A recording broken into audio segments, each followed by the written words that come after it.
गौळण मुरली के नादे दीवानी बनी गौळण होठ पे कुमकुम नैन में मिशरी होठ पे कुमकुम नैन में मिशरी सिर पर काजल लगा के चली सिर पर काजल लगा के चली सिर पर काजल लगा के चली मुरली के नादे दीवानी बनी गौळण मुरली के नादे दीवानी बनी गौळण गाय का बछड़ा भैंस को छोड़ा बैल का दूध निचोड़ गई बैल का दूध निचोड़ गई बैल का दूध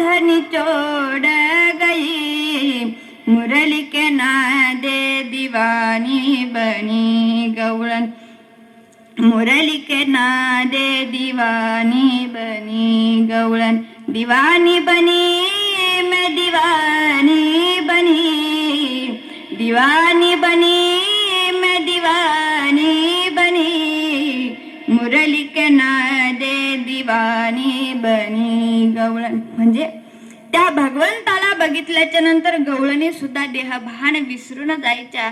काय करावं त्यांना सुधरत नव्हतं. असा असणारा तो भगवान परमात्मा आणि त्या भगवंताचं नामस्मरण आपल्याला करायचंय. कारण त्या भगवंताचं नाव कसं आहे तर भगवंताचं नाव किती श्रेष्ठ आहे हे आतापर्यंत भगवंताला देखील कळालं नाही. कारण ज्या वेळेस समुद्रामध्ये दगड तारायचे होते त्यावेळेस समुद्रामध्ये दगड टाकले परंतु एकही दगड तरला नाही. त्यावेळेस भगवंताने हनुमंतरायांना विचारलं की हनुमंता माझं नाव टाकल्याच्या नंतर दगड तरतो मग मी टाकल्याच नंतर का तरत नाही. त्यावेळेस हनुमंतरायाने सांगितलं भगवंता तुझ्या नामाचा महिमा तुझं न कळे मेघश्यामा.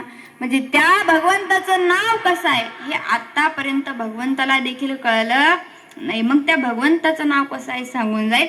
आता सीते मातेचं हरण झालं. सीते मातेला आणायला जायचं. सेतू पुलाचं बांधकाम सुरू झालं. दगडावरती भगवंताचं नाव टाकायचे